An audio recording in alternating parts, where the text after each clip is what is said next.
yang belum berniat i'tikaf di dalam masjid ini agar kiranya terlebih dahulu berniat i'tikaf. Bismillahirrahmanirrahim. Nawaitu an a'takifa fi hadzal masjid sunnatan lillahi ta'ala. Sahajaku berniat i'tikaf di dalam masjid ini sunnah karena Allah Subhanahu wa taala. A'udzu billahi minasyaitonir rajim. Bismillahirrahmanirrahim. Qala al-musannif rahimahullah wa ta'ala wa dama naf'a bihi wa bi'ulumihi fid dharain. Amin. Bismillahirrahmanirrahim. As-salisu ghuslul yadaini ma'al mirfaqaini wa ma 'alaiha. Bismillahirrahmanirrahim. Alhamdulillah, kita sudah sampai di bab wudu yang mana telah disampaikan bahwasanya rukun-rukun wudu itu ada 6. Yang pertama niat berwudu. Yang kedua yaitu membasuh muka dan apa-apa yang ada di muka. As-salisu ghuslul yadaini ma'al mirfaqaini wa ma 'alaihima. Dan hari ini insyaallah sedikit kita membahas tentang rukun yang ketiga, yaitu ghuslul yadaini ma'al mirfaqaini wa ma 'alaihima. Rukun wudu yang ketiga yaitu adalah membasuh kedua tangan sampai kedua siku, wa ma 'alaihima, dan apa-apa yang diantara keduanya.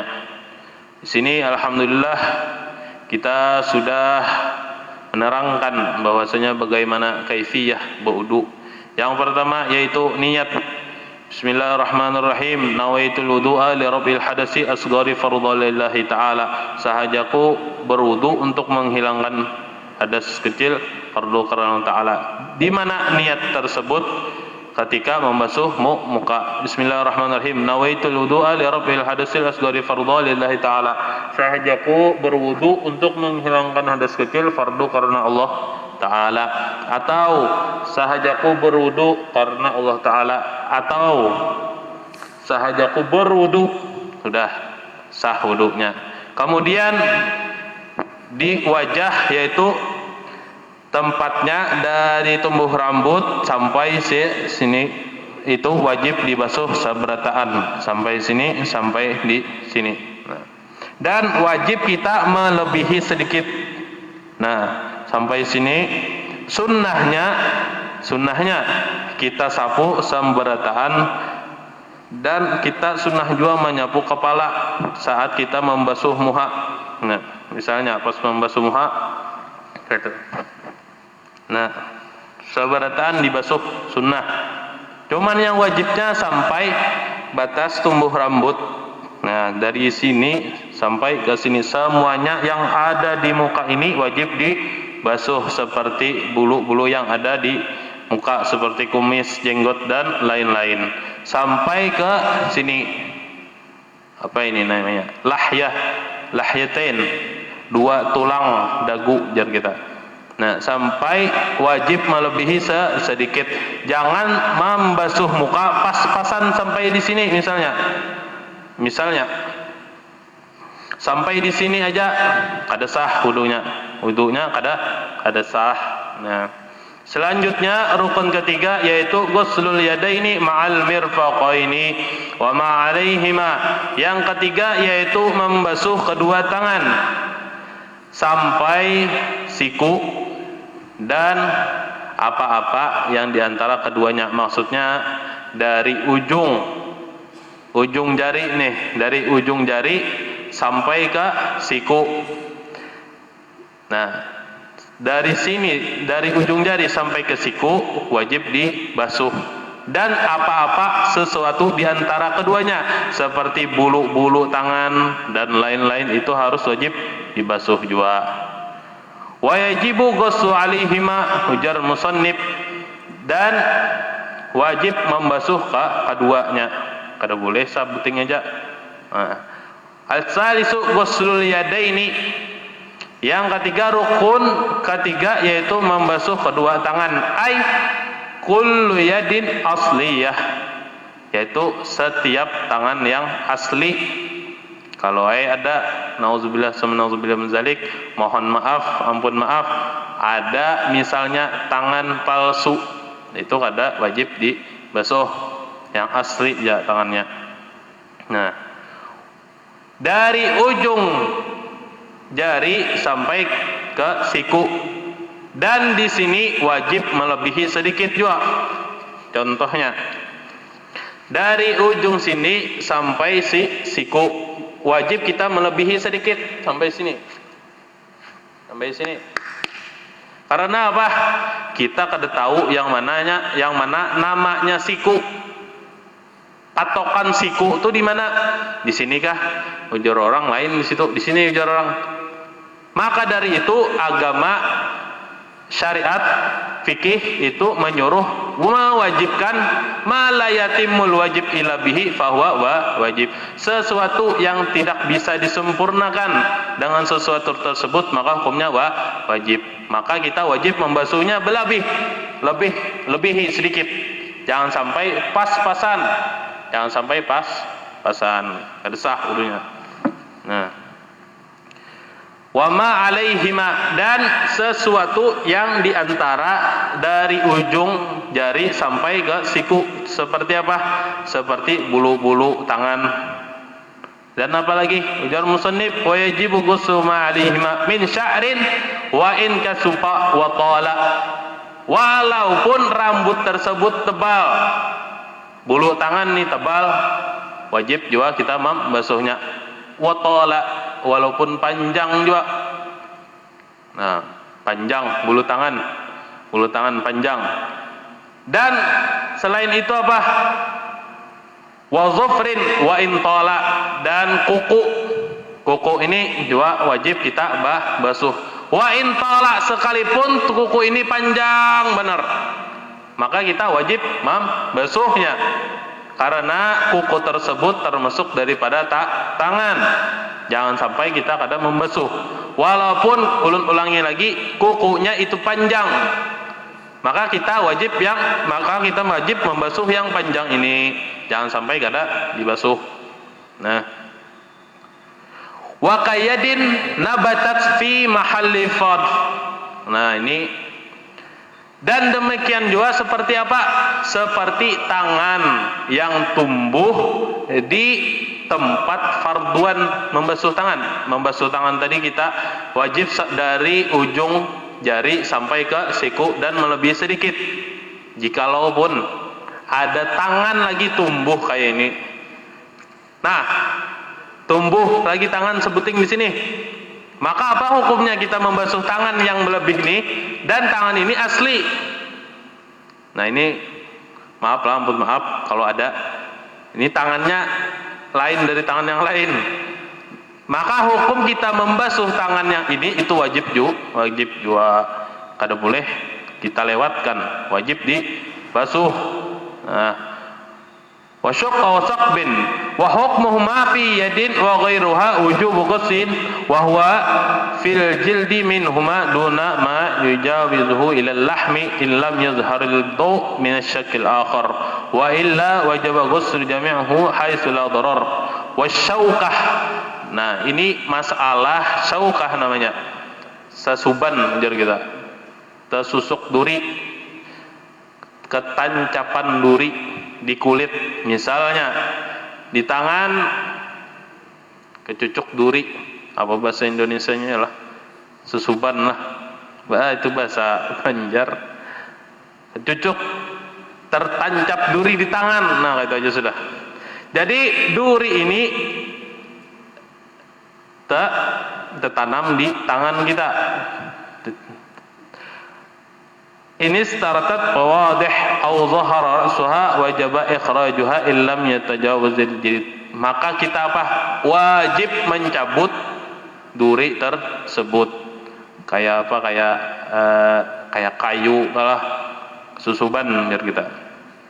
Nah, sebelum kita berwudu, sebelum kita membasuh tangan, kita wajib mencabut duri tersebut. Karena kita wajib menyampaikan air ke dalam tersebut. Nah,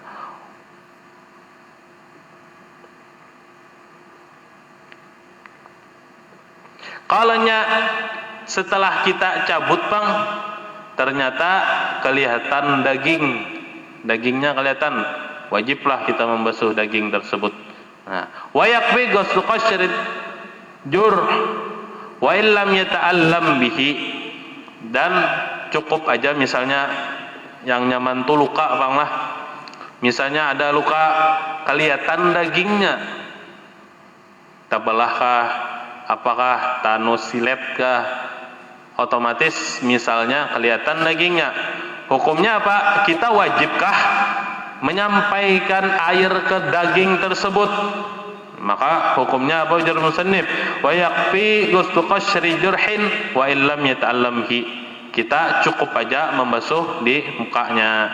Nah, korengnya itu misalnya apa? Misalnya luka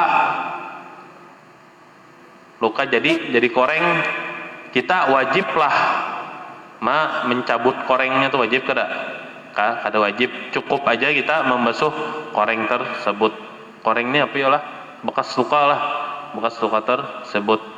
Wa in kharaja ba'da ghuslihi, sekalipun misalkan kita membasuh tangan yang ada bekas luka atau koreng, membasuh sudah selesai, walaupun habis berwudu kita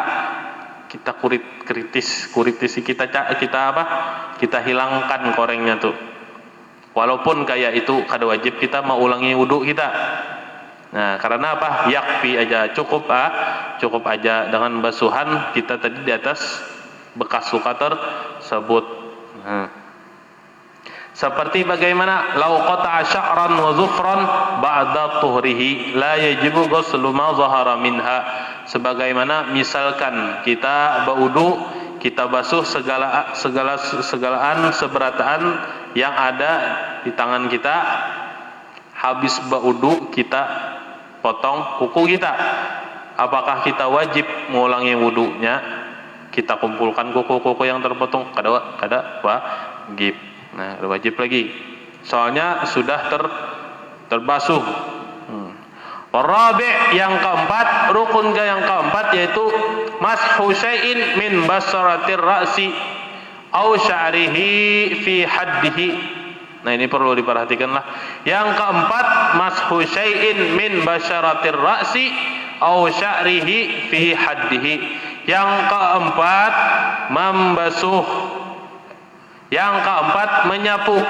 Nah, ulangi. Yang keempat yaitu menyapu sesuatu min basyaratir ra'si, dari kulit ke kepala.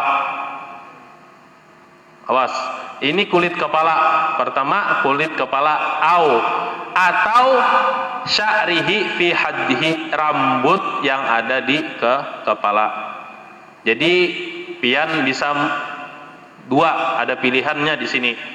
Bisa pian, ini yang nyamannya tuh kada berambut misalnya, kada berambut.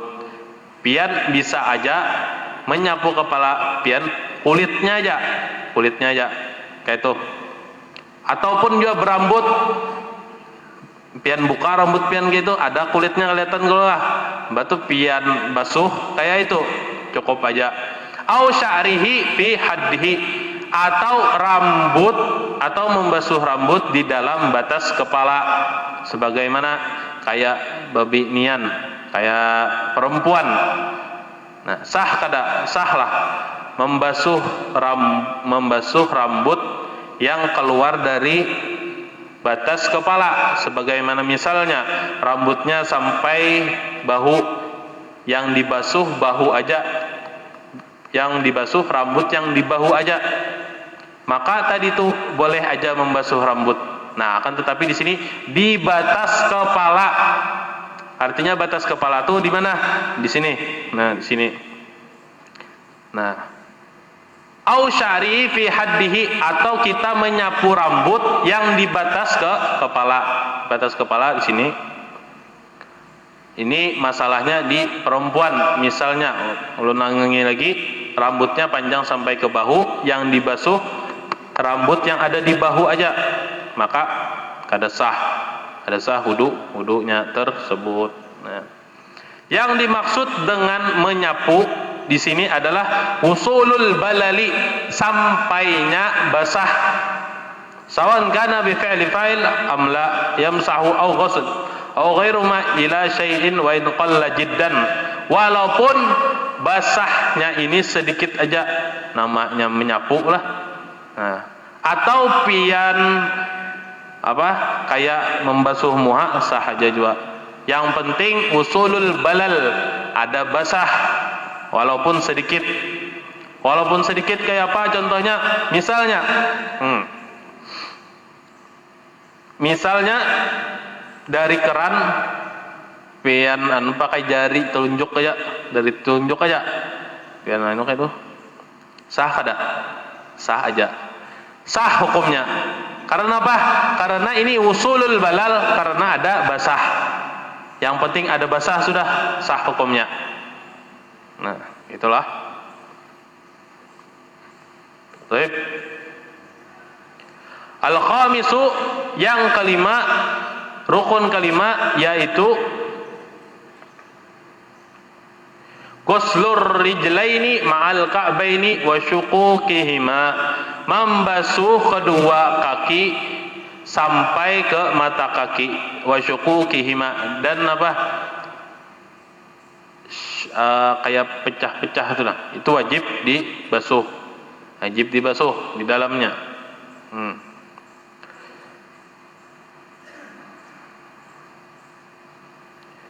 Au min syari'i fi haddihi, ulun ulang yang masalah rambut, di batas rambut tadi, sekira rambut ini di dalam batasan rambut. Sebagaimana misalnya di sini di tengah-tengah ini kita ambil kayak itu rambut yang panjang, misalnya panjang rambutnya, kita kayak itu otomatis sampai dada misalnya, maka yang keluar dari kepala itu kada boleh dibasuh, kada sah kita membasuh di situ. Insyaallah dapat dimengerti lah.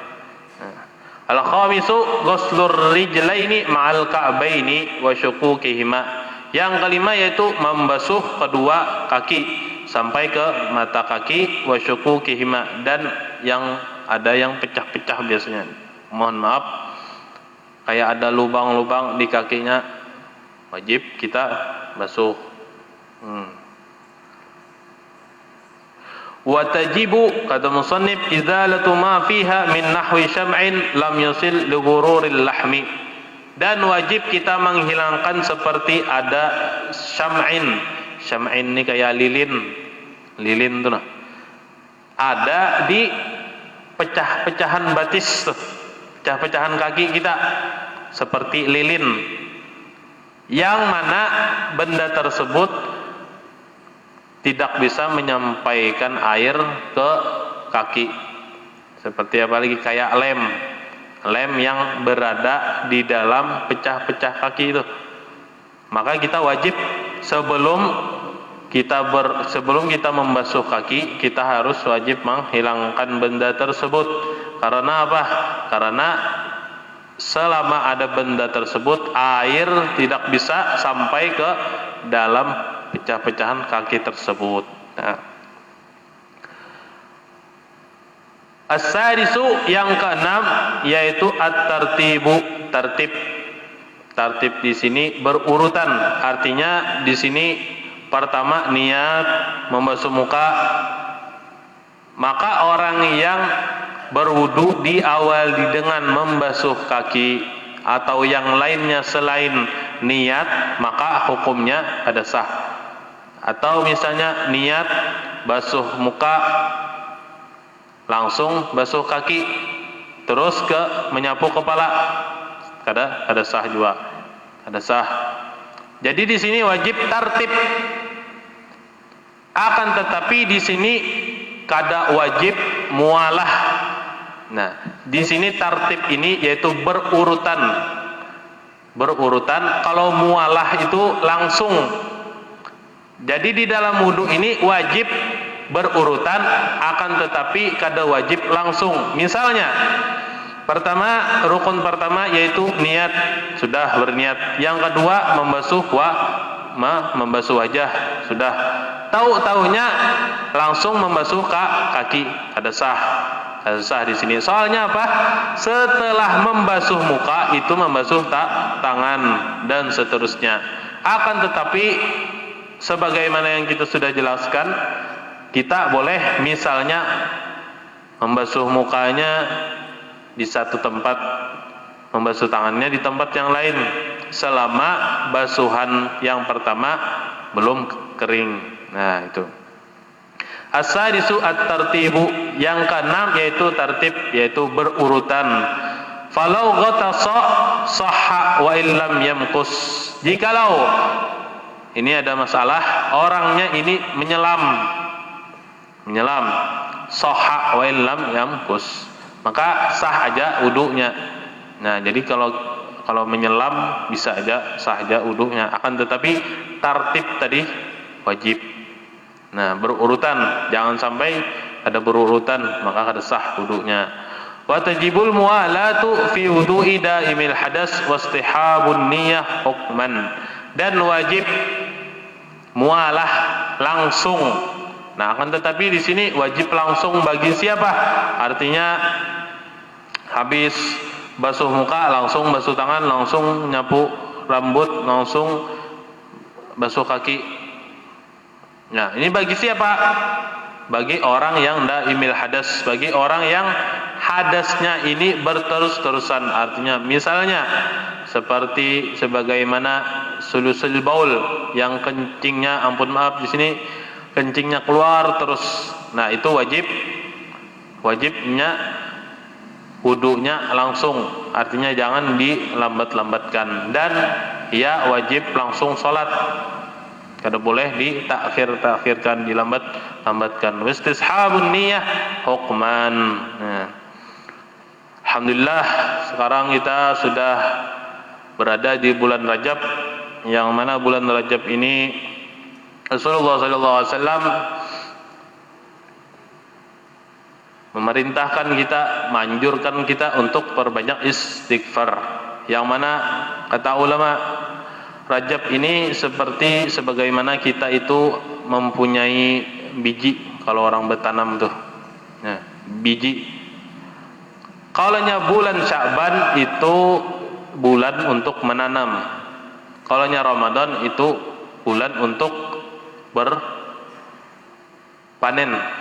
Nah, jadi kalaunya kita sudah di Rajab tidak mempunyai sesuatu yang namanya, kalaunya orang bertanam itu biji lah. Jadi Rajab ini kita harus punya biji tersebut. Ini maksudnya kiasan di dalam bulan Rajab, Sya'ban dan Ramadan. Rajab syahrullah, wa Sya'ban syahri, wa Ramadan syahru ummati. Kata Rasulullah SAW, Rajab adalah syahr, bulannya Allah Subhanahu wa taala. Artinya apa?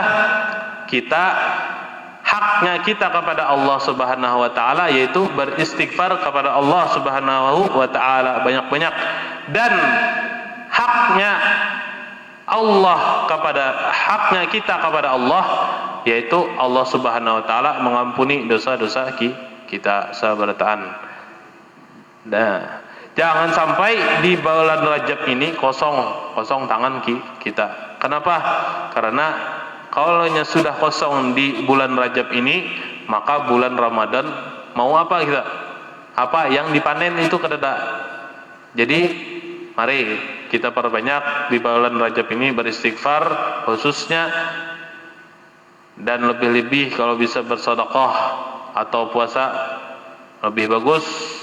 Mudah-mudahan kita digolongkan Allah Subhanahu wa taala hamba yang bersyukur. Karena Allah Subhanahu wa taala berfirman, la in syakartum la azidannakum wa la in kafartum inna 'adzabi syadid.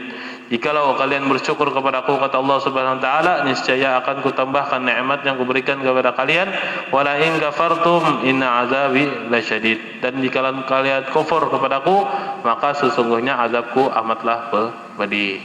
Faslun wa sunanuhu, dan sunnahnya wudu, wallahu alam bis-shawab. Insyaallah kita sambung di minggu depan tentang sunnah-sunnah wudu. Mungkin hanya ini, mudah-mudahan ada manfaatnya. minta halal, minta ridho, minta maaf atas kesalahan. Mudah-mudahan Allah Subhanahu wa taala memberikan kita istiqamah dalam menuntut ilmu. Mudah-mudahan Allah Subhanahu wa taala dengan berkumpulnya kita dalam majlis ini, mudah-mudahan Allah Subhanahu wa taala mengampuni dosa-dosa kita, mengampuni dosa-dosa kedua orang tua kita, mengampuni dosa-dosa muslimin dan muslimat wal mukminin wal mukminat, dan semoga Allah Subhanahu wa taala tidaklah kita keluar dari majlis yang mulia ini kecuali Allah Subhanahu wa taala mengabulkan segala hajat-hajat kita dunia akhirat. Amin amin ya rabbal alamin. Wa ala hadhihi وقمنا وبصبر الصالح وإلى حضرة النبي سيدنا محمد صلى الله عليه وسلم. الفاتحة.